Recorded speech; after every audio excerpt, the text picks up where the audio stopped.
Hello.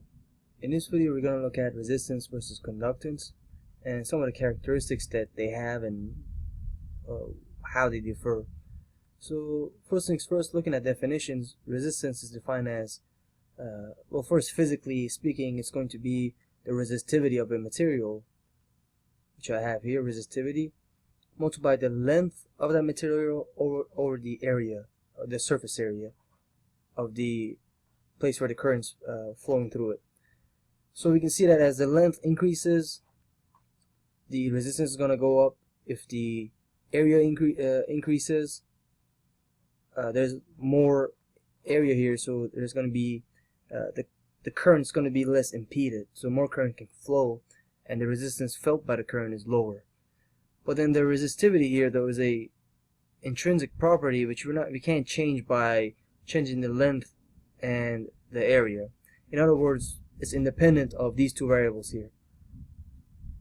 But we don't usually need to worry about this, because if we only look at the inputs or outputs of the system, we can characterize the resistance, and we don't really need to worry about all these physical definitions.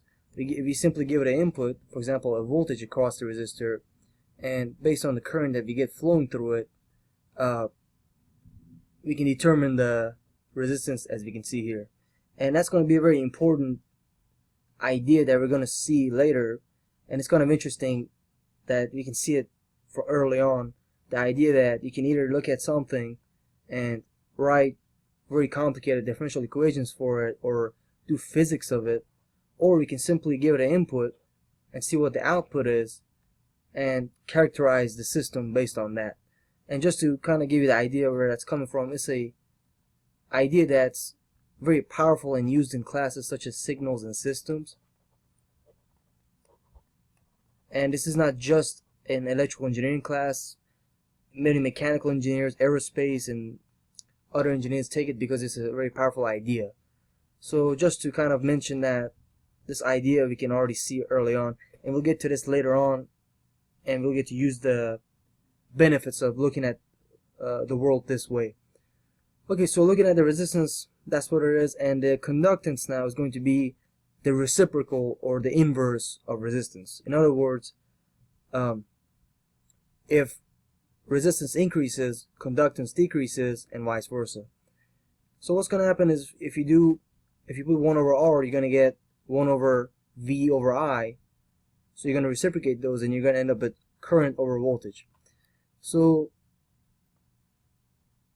the unit that we measure conductance in is going to be a Siemen. So 1 Siemen is going to be 1 amps over 1 volts, or 1 volt, I should say.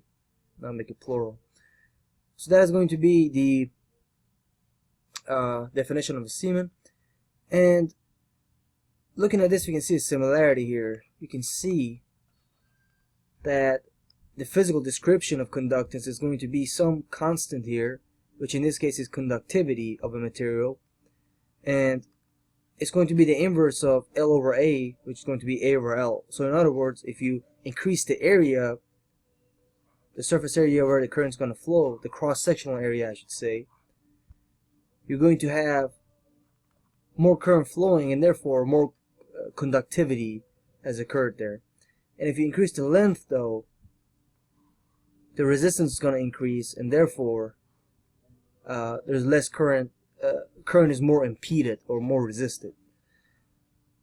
And now you might be wondering why we even care about looking at it this way, and what is conductance, why not just use resistance? Well, it's kind of like looking at the good old example of looking at a glass half empty or half full. That's how I kind of think about it sometimes. There's two ways to characterize this object here, this glass of water.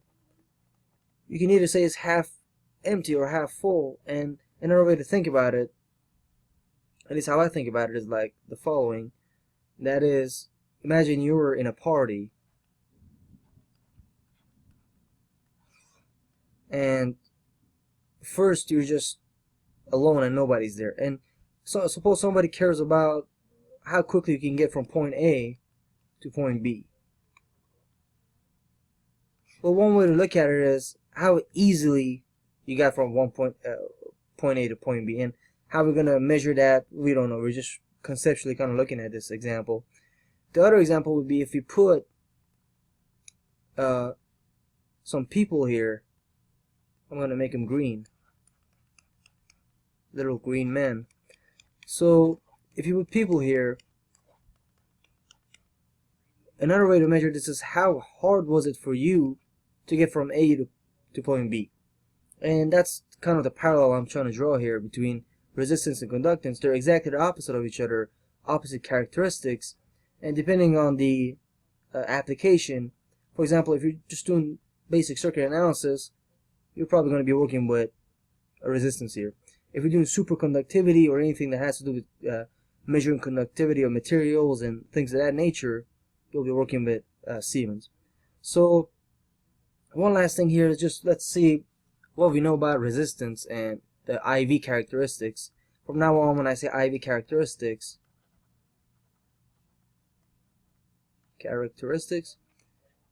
these are the things we care about as double E's or electrical engineers.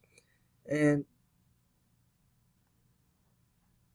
for resistor, what we know that the voltage over the current is going to give us resistance, and also the power across the resistor is either I squared R,